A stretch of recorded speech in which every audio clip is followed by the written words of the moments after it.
ప్రేక్షకులందరికీ నమస్కారం. ఈ రోజున మనం తెలుసుకోబోతున్న మొట్టమొదటి విషయం ఏంటి అంటే గురుడి పుష్కరాలు. అంటే గురు పుష్కరాలు, అలాగే గురుగ్రహం రాశి మార్పు అనే విషయాల గురించి తెలుసుకుంటాం. అంటే పుష్కరాలు అన్న మాటే అర్థం ఏంటంటే 12 సంవత్సరాలకి ఒకసారి వస్తుంది ఒక్కొక్క నదికి. 12 నదులకి అంటే 12 రాసుల్లోనూ గురుడు సంచరించేటప్పుడు ఒక్కొక్క రాశిలో గురుడి ప్రవేశం వల్ల ఒక్కొక్క నదికి పుష్కరాలు రావడం అనేది జరుగుతుంది. అలాగే ఈ సంవత్సరం గురుడు మే 1వ తారీఖున వృషభ రాశిలోకి ప్రవేశించడం జరుగుతుంది మధ్యాహ్నం నుంచి. దానివల్ల మేలో 1వ తారీఖు నుంచి 12వ తారీఖు అంటే ఒక 12 రోజుల పాటు పుష్కరాలు అనేవి జరుగుతాయి. అంటే గురుడు వృషభ రాశిలోకి, అది కూడా కృత్తికా నక్షత్రం 2వ పాదంలోకి ప్రవేశించడం అనేది జరుగుతుంది. దానివల్ల నర్మదా నదికి పుష్కరోత్సవాలు స్టార్ట్ అవుతాయి. అయితే ఈ నర్మదా నది పుష్కరాలనే కాదు, ఏ పుష్కరాలైనా సరే 12 రోజుల పాటు నదీ స్నానాలు చేయడం అనేది, తర్వాత పితృతర్పణాలు, అలాగే ముఖ్యమైన కార్యక్రమాలు, దాన ధర్మాలు ఇలాంటివన్నీ చేయడం వల్ల విశేషమైన ఫలితాలు అనేవి లభిస్తాయి అని పుష్కరాల సందర్భంగా అంటారు. అంటే సార్ధత్రికోటి తీర్థరాజ సహిత నర్మదా నదికి పుష్కరోత్సవాలు అనేవి మే 1 నుంచి 12 రోజుల పాటు జరగడం అనేది, ఆ సమయంలో గురుడు రాశి మార్పు అంటే అప్పటిదాకా మేషరాశిలో ఉండే గురుడు మే 1 నుంచి మనకి వృషభ రాశిలోకి ప్రవేశిస్తాడు. అయితే వృషభ రాశిలోకి ఆయన ప్రవేశించినప్పుడు సాధారణంగా అది మామూలుగా సహజ చక్రానికి ద్వితీయ స్థానం అవ్వడం. ద్వితీయం అనేది ఏం సూచిస్తుంది? సాధారణంగా దానికి ధనాన్ని, ఆర్థిక సంబంధమైన విషయాలని. గురుగ్రహం అంటే శుభగ్రహం.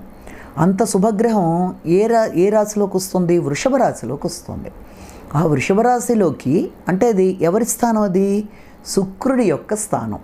శుక్రుడి స్థానం అయినప్పటికీ కూడా గురుడు, దేవగురుడు అంటే బృహస్పతి అనే గ్రహం వృషభ రాశిలోకి అంటే రాక్షస గురువైన శుక్రాచార్యుడి దాంట్లోకి ప్రవేశించడం జరుగుతుంది. ప్రవేశించడమే కాకుండా సహజ చక్రానికి అది ద్వితీయ స్థానం అవ్వడం వల్ల ఆర్థిక అంశాలలో అన్ని రకాలుగా అభివృద్ధికరంగా ఉంటుంది అని చెప్పచ్చు. ఇంకో రకంగా చూసినా కూడా ఆర్థిక విషయాలు కూడా ఘర్షణాత్మకంగా ఉంటాయని అనుకోవాలి. ఎందుకంటే అది శుక్రుడి స్థానం, శత్రుక్షేత్రం కాబట్టి కొంత ఘర్షణాత్మకంగా ఉంటాయి ఆర్థిక అంశాలు ఏదైనా సరే అని అనుకోవచ్చు. ఇంకో విధంగా ఎలాగైనా సరే వ్యక్తులు అంటే శుక్రుడి అంటే ఏంటి? శుక్రుడికి సంబంధించిన అంశాలైన విషయాలలో అంటే వ్యక్తులు లగ్జరీగా ఉండడానికో అవసరాల కోసమో ఏదో విధంగా చేతిలో ఆడే ధనాన్ని ఉంచుకుంటారు అన్నది మనం అందులో కూడా ఇంకో రకంగా కూడా భావన చేయొచ్చు. అయితే ఆర్థిక అంశాలన్నింటిలో కూడా ఆర్థిక సంబంధమైన విషయాలలో అభివృద్ధికరంగా ఉంటుందన్నది మనం ఇక్కడ అనుకోవచ్చు. అయితే ఇక్కడ కూడా ఈ వృషభ రాశిలో మనకి నక్షత్రాలు ఏమేమి ఉన్నాయన్నది తీసుకున్నట్లయితే కృత్తిక నక్షత్రం ఉంది, రోహిణి నక్షత్రం 4 పాదాలు ఉన్నాయి, తర్వాత మృగశిర నక్షత్రం 2 పాదాలు కూడా ఉండడం జరిగింది. కాబట్టి ఎప్పుడైతే ఈ యొక్క రోహిణి, మృగశిరలో 2 పాదాలు, అలాగే కృత్తికలో ఈ పాదాలు ఇవన్నీ తీసుకున్నట్లయితే వీటన్నిటి మించి గురుడా ఈ సంవత్సరం అంతా ఒక సంవత్సరం పాటు గురుడు వెళ్ళడం అనేది జరుగుతుంది. అవన్నీ కూడా నక్షత్రాలను తీసుకున్నట్లయితే అన్నీ కూడా అంటే అటు కుజుడి నక్షత్రాలైనా, ఇటు మనకి చంద్రుడి నక్షత్రాలు తీసుకున్నా, కుజుడి నక్షత్రాలు తీసుకున్నా, రవి నక్షత్రాలు తీసుకుని ఇవన్నీ కూడా దాదాపుగా ఈ యొక్క గురుగ్రహానికి మిత్రగ్రహాలే కావడం వల్ల, ముఖ్యంగా ఈ రవి కుజగ్రహాలు 2 కూడా అత్యధిక మిత్రగ్రహాలు కావడం వల్ల ఎక్కువ శాతం ఇదంతా కూడా గురుడి యొక్క రాశిలో ఆయన ప్రయాణం చేసే కాలం అంతా కూడా ఆయనకి మిత్ర నక్షత్రాల్లోనే ప్రయాణం చేయడం అనేది జరుగుతుంది. అయితే ఈ ప్రయాణ సమయంలో ప్రతి రాశికి అంటే ప్రతి రాశికి కూడా ఆల్రెడీ ఇప్పుడు చూసినట్లయితే శనిగ్రహం ఎక్కడుంది, అలాగే మనకి రాహువు, కేతు వీటన్నిటితో పాటుగా ఈ వృషభ రాశిలోకి గురుడు ప్రవేశించాక ప్రతి రాశికి గురుడు ఏమవుతాడో దానికి సంబంధించిన ఫలితాలు అనేవి అందించడం అనేది జరుగుతుంది. మామూలుగా చూసుకున్నట్లయితే గురుగ్రహాన్ని మనం సంతానకారకుడిగాను గురువుని చెప్తాం, విద్యాకారకుడిగా చెప్తాం, గృహకారకుడిగా చెప్తాం, యశస్సు, తర్వాత ఏదైనా సరే ఒకటి సాధించడంలో అంటే ఒక ఆశా దృక్పథం, ఆశావహంగా సాధించడంలో, అలాగే అన్నిటికంటే ఎక్కువ ఏంటంటే వ్యాప్తి, అంటే ఆయన ఎక్కడుంటాడో దాన్ని వృద్ధి పొందిస్తాడు అన్నది కూడా మనకి తెలిసిన విషయమే. కాబట్టి ఈ గురుడు ఎక్కడుంటాడు, ఆయన వృషభ రాశిలో ఉండి వృషభ రాశి నుంచి ఆయన చూసే స్థానాలు కన్యను చూస్తాడు, వృశ్చికాన్ని చూస్తాడు, మకరాన్ని కూడా చూస్తాడు. అయితే ఆయా స్థానాలను చూసినప్పుడు ముఖ్యంగా కన్యను తీసుకున్నట్లయితే కన్యలో ఆల్రెడీ కేతు ఉండడం జరిగింది. కేతు అనేది ఒక ఆధ్యాత్మిక గ్రహంగాను చెప్తాం. అలాగే దాంతోపాటుగా కేతు గ్రహానికి తల లేకుండా శరీరం ఉండడం అనేది, అంటే రాహుకేతుల గురించి వినే ఉంటారు. తల లేకుండా శరీరం మాత్రమే ఉండేది కేతు గ్రహాన్ని, అలాగే తల ఉండి శరీరం లేకుండా రాహుగ్రహాన్ని అనుకుంటారు. కనుక ఇక్కడ ఈ ఛాయాగ్రహాల్లో ఎప్పుడైతే కేతు మీద కూడా ఆయన దృష్టి ఉండడం, కేతువుని తీసుకుంటే అది 2023లో దాదాపుగా అక్టోబర్ 30 నుంచి కన్యా రాశిలోకి ప్రవేశించడం జరిగింది. కాబట్టి అప్పటి నుంచి మే 1 దాకా కేతు తన ఇండివిజువల్గా డెసిషన్స్ తీసుకునే అంశాల్లో కొంత తక్కువగా ఉంటుంది. కాబట్టి ఇప్పుడు గురుడి యొక్క దృష్టి, ఎందుకంటే సాధారణంగా గురుడి దృష్టి తనున్న స్థానం నుంచి పంచమాన్ని, సప్తమాన్ని, నవమాన్ని చూస్తాడు. కాబట్టి ప్రతి రాశి వాళ్ళకి కూడా ఇప్పుడు గురుడు వృషభ రాశిలోకి ప్రవేశించిన మీదట ఏ రాశుల వాళ్ళకి ఆయన ఏదవుతాడు అన్న దాని ప్రకారం ఇక్కడ మనకి ఫలితాలు ఆధారపడి ఉంటాయి.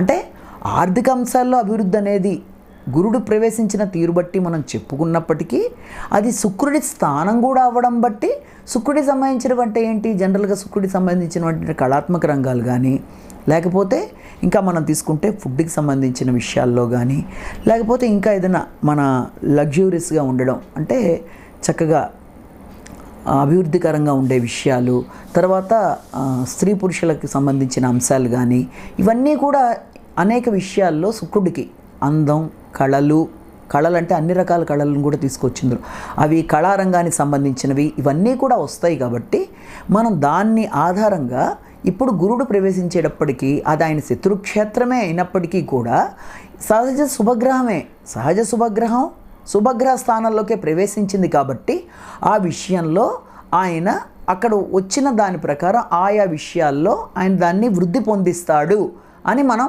భావన చేయొచ్చు. కాబట్టి గురుడు ఏ రాశి వాళ్ళకి ఏ రకాలైన ఫలితాలు ఇస్తాడు అన్నది కూడా మనం ఇక్కడ చూడాలి. ఈ సంవత్సర కాలంలో ఉదాహరణకి మేషరాశి వాళ్ళని తీసుకున్న దగ్గర నుంచి మీన రాశి దాకా తీసుకున్నట్లయితే 12 రాశుల వాళ్ళకి, ముఖ్యంగా ఇప్పుడు మేషరాశినే తీసుకుంటే మేషరాశికి ద్వితీయ స్థానంలో ప్రవేశించాడు ఆయన. ద్వితీయ స్థానం నుంచి ఆయన చూసే స్థానాలు ఏమేమి అవుతాయి, 6వ స్థానాన్ని, 8వ స్థానాన్ని, 10వ, అలా చూసినప్పుడు ఆయన ఇచ్చే ఫలితాలు ఎలా ఉంటాయి. కాబట్టి ఇప్పుడు ఈ యొక్క గురుడి యొక్క దృష్టిని బట్టి, అంటే ఆయన చూసే స్థానాలు, ఒకటి కన్యారాశిని చూస్తారని అనుకున్నాం. కన్యారాశిలో మనకి కేతు ఆల్రెడీ ఉండడం జరిగింది.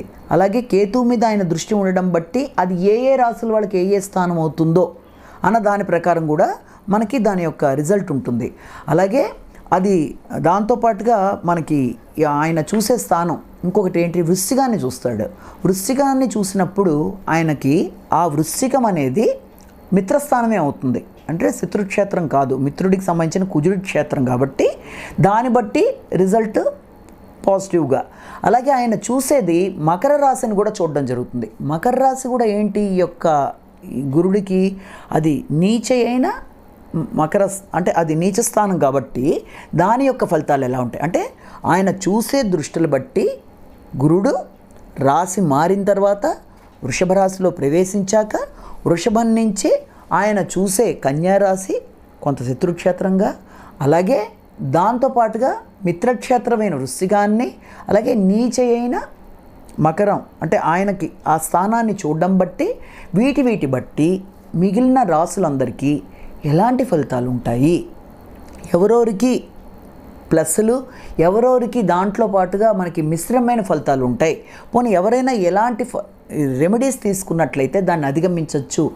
అంటే ఈ సంవత్సర కాలం పాటు ఇప్పుడు ఇక్కడి నుంచి మే 1 నుంచి దాదాపుగా 2025 మనకి మళ్ళీ మే నెల దాకా, దాదాపుగా మే 14-15 నెక్స్ట్ ఇయర్ దాకా గురుడు అదే రాశిలో ఉండడం బట్టి ఆ రాశి నుంచి ఇచ్చే ఫలితాలు ఎలా ఉంటాయన్నది మనం ఇప్పుడు వివరంగా ప్రతి రాశి గురించి వాళ్ళకి ఎలాంటి ఫలితాలు ఉంటాయి అన్నది ఒకటి తెలుసుకుంటాం.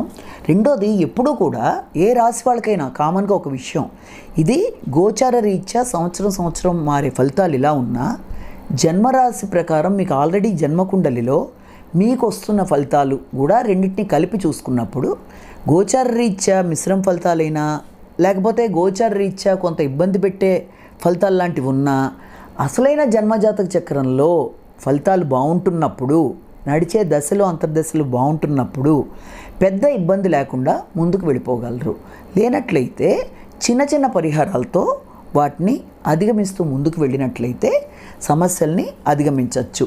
చిన్న చిన్న పరిహారాలు అంటే ఏంటి? ఏదైనా శ్లోకాన్ని పఠించడం కానీ, ఒక దేవాలయ సందర్శన కానీ, ఏదైనా సరే మనం చేసుకోగలిగింది చిన్న చిన్న పరిహారాలు మన వరకు ఉన్నది కొంతైనా మనం గనక చేసుకున్నట్లయితే సమస్యలు ఏదన్నా ఉన్నా వాటిని వీలైనంత వరకు అధిగమించడానికి ప్రయత్నాలు చేయొచ్చు. ఇప్పుడు ఈ గురుడు ఈ రాశి మార్పు వల్ల 12 రాసుల వాళ్ళకి ఒక్కొక్కళ్ళకి ఏ విధంగా ఉండబోతోంది, ఎలాంటి ఫలితాలు ఇవ్వబోతున్నాడు, ఎలాంటి జాగ్రత్తలు తీసుకోవాలి అన్న విషయాల్ని మనం ఇక్కడి నుంచి మనం చూద్దాం. ఇప్పుడు మనం మకర రాశి వారి యొక్క రాశి ఫలాలు ఎలా ఉండబోతున్నాయి గురుగ్రహ రాశి మార్పు వల్ల అన్న విషయాన్ని ఇప్పుడు తెలుసుకోబోతున్నాం. అయితే వృషభ రాశిలోకి గురుడు మే 1 నుంచి 2024లో ప్రవేశించి 2025 మే దాకా కూడా ప్రయాణం చేయడం జరుగుతుంది. ఈ 12 నెలల ప్రయాణ కాలంలో గురుగ్రహం వల్ల వివిధ రాశులకు ఎలా ఉంటాయన్నది మనం ఇప్పుడు దాకా మాట్లాడుకున్నాం. ఇప్పుడు మకర రాశి వాళ్ళకి అసలు గురుడు ఏ స్థానాలకి అధిపతి, ఆయన ఏ స్థానంలోకి ప్రవేశిస్తున్నాడు, ఏ స్థానాలని చూస్తున్నాడు, ఏ రకమైన ఫలితాలు ఇస్తాడు, ఏ రకమైన జాగ్రత్తలు తీసుకోవాలి, దాంతోపాటుగా ఏదన్నా పరిహారాలు అవసరం ఉంటుందా అన్న విషయాన్ని ఇప్పుడు మనం క్లుప్తంగా తెలుసుకుంటాం. ముఖ్యంగా అసలు మకర రాశి అనగానే దాంట్లోకి వచ్చే నక్షత్రాలు ఏంటి అన్నది ముందర తెలుసుకోవాలి. ఎందుకంటే మకర రాశిలోకి మనం ఉత్తరాషాఢ 2, 3, 4 పాదాలు, తర్వాత శ్రవణం 1, 2, 3, 4 పాదాలు, ధనిష్ట 1, 2 పాదాలు, ఈ మొత్తం 9 పాదాలు కలిపి మనం మకర రాశిలోకి చెప్తాం. అలాగే నామ నక్షత్రాలు కూడా ఇప్పుడు డిస్ప్లే అవుతుందని చూస్తే మీకు అర్థం అవుతుంది. ఈ నక్షత్రాలు మొదటితో ఉండేది మనకి నామ నక్షత్రాలు, ఆ పేరు స్టార్టింగ్ లెటర్ ఉండేవాళ్ళు. సాధారణంగా గోచర ఫలితాలు చూసుకునేటప్పుడైనా, రాశి ఫలితాలు చూసుకునేటప్పుడైనా చాలామంది నక్షత్రాలు తెలిస్తే నక్షత్రాల ప్రకారం చూసుకుంటారు, లేదా నామ నక్షత్రాల ప్రకారం చూసుకున్నప్పుడు ఈ మకర రాశిలోకి వచ్చే నక్షత్రాలు నామ నక్షత్రాలు ఇవి. ఇప్పుడు ఈ యొక్క గురుగ్రహం మకర రాశి వాళ్ళకి వ్యాధిపతిగా, తృతీయాధిపతిగా మనం చెప్తాం. అంటే గురుడు వ్యాధిపతి, తృతీయాధిపతి కూడా అయ్యాడైనా ఆ గురుగ్రహం వృషభ రాశిలోకి అంటే పంచమ స్థానంలోకి ప్రవేశించడం అనేది జరిగింది.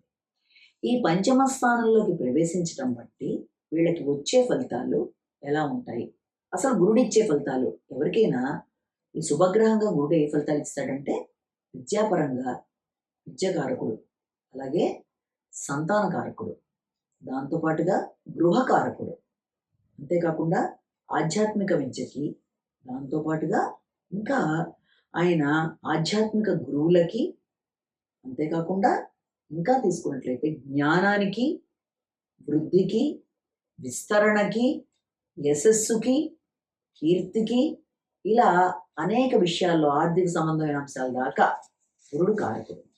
ఆ కారకుడైన గురుడు శుభగ్రహంగా ఆయన వృషభరాశిలోకి కూడా ప్రవేశించినప్పుడు అది శుక్రస్థానమే అయినప్పటికీ కూడా ఈ యొక్క మకర రాశి వాళ్ళకి పంచమ స్థానం కావడం బట్టి పంచమం సంతానం, సంతానానికి సంబంధించిన విషయాలు, సంతాన అభివృద్ధికి సంబంధించిన విషయాలు మొదలైన వాటికి కూడా కారణం కాబట్టి వాటికి సంబంధించిన విషయాల్లోనూ, సంతానార్థుల విషయంలోనూ, తర్వాత ఉపాసనకి సంబంధించిన విషయాల్లోనూ, సృజనాత్మకతకి సంబంధించిన విషయాల్లో, ప్రేమకి సంబంధించిన అంశాలలో కొంతవరకు వీళ్ళకి అభివృద్ధికరంగా ఉంటుంది.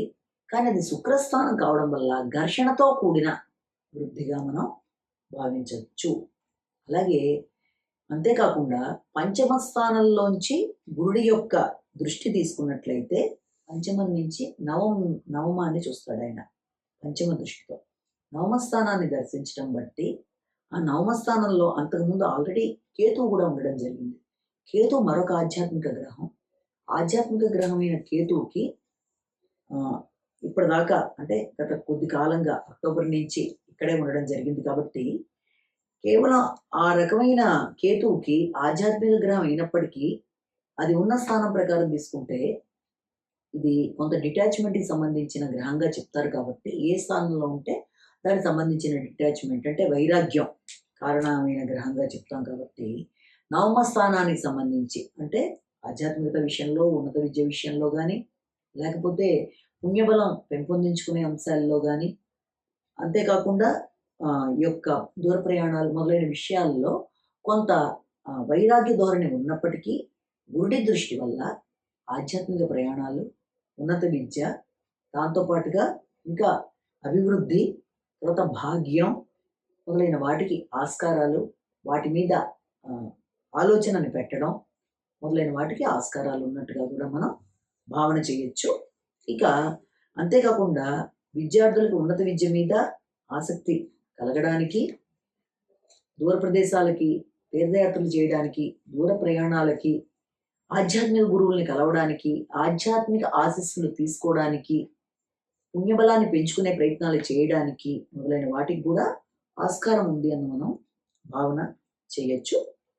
దాంతోపాటుగా గురుడి యొక్క దృష్టి ఎప్పుడైతే మనకి ఈ యొక్క లాభస్థానం మీద ఉండడం జరిగిందో లాభం విషయంలో ముఖ్యంగా ఈ యొక్క మకర రాశి వాళ్ళకి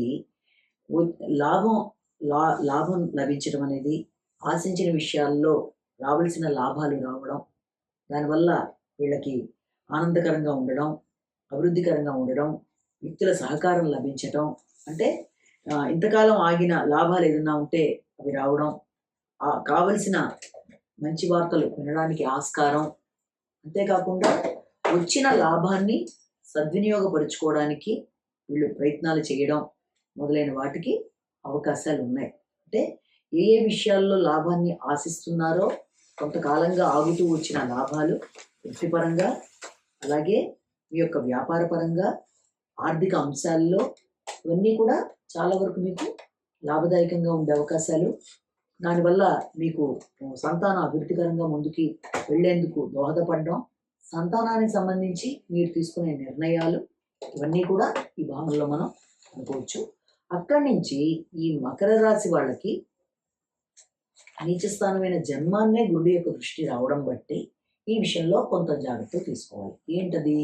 మీ యొక్క ప్రవర్తన అంటే లాభాలకు సంబంధించిన విషయాల్లో మీ యొక్క ఆలోచన విధానం కానీ లేకపోతే మీ వ్యక్తిగత ఆలోచనలు స్వార్థరహితంగా ఉండడం వీలైనంతవరకు మంచిది. అంటే ఇతరులకి ఆ రకమైన అభిప్రాయం కలగకుండా అంటే స్వార్థపరంగానే ఇతరులకి మీరు సహకరిస్తున్నారన్న భావన కానీ ఈ ప్రతి ఆలోచనలోనూ స్వార్థం మాత్రమే ఉంది అన్న భావన ఇతరులకి అనుకోవడం కానీ మీరు లభించిన లాభాన్ని లభించిన దాంతో సంతృప్తి చెందకుండా దాన్ని ఇంకా ఎక్కువ పెట్టుబడులకి దానికి ఉపయోగించో లేకపోతే దాన్ని ఇంకో రకంగా దుర్వినియోగపరుచుకోవడం బట్టి కొంత ఇబ్బందులకి లోనయ్యేందుకు అవకాశాలు ఉంటాయి. కాబట్టి వీలైనంతవరకు సరైన ప్రణాళికాపరంగా వెళ్ళడం ఉన్నదాంతో సంతృప్తి చెందడం వచ్చిన లాభాన్ని సరిగ్గా ఉపయోగించుకోవడం మొదలైనవి చేయడం బట్టి ఆ రకమైన సమస్యని అధిగమించవచ్చు అని కూడా మనం ఇక్కడ భావించవచ్చు. కాబట్టి వీలైనంత వరకు మకర రాశి వాళ్ళకి వృద్ధికరంగానే ఉంటుంది. వాళ్ళకి ఈ యొక్క లాభం విషయం కానీ సంతానం విషయం కానీ తర్వాత ఉన్నత విద్యకు సంబంధించిన అంశాలు కానీ ఇవన్నీ కూడా చాలా వరకు అభివృద్ధికరంగా ఉంటాయని కూడా మనం భావన చేయొచ్చు. అంటే శని దృష్టి వల్ల మొన్నటిదాకా అంటే ఏలినాటి శని ప్రభావం వల్ల రావాల్సిన లాభాల్లో ఆలస్యాలు ఆటంకాలు చోటు చేసుకున్నప్పటికీ కూడా ప్రస్తుతం గురు దృష్టి కూడా బలంగా ఉండడం బట్టి రావాల్సిన లాభాలని కొంతవరకు సునాయాసంగా అందుకోగలుగుతారు అని మనం ఇక్కడ భావన చేయవచ్చు.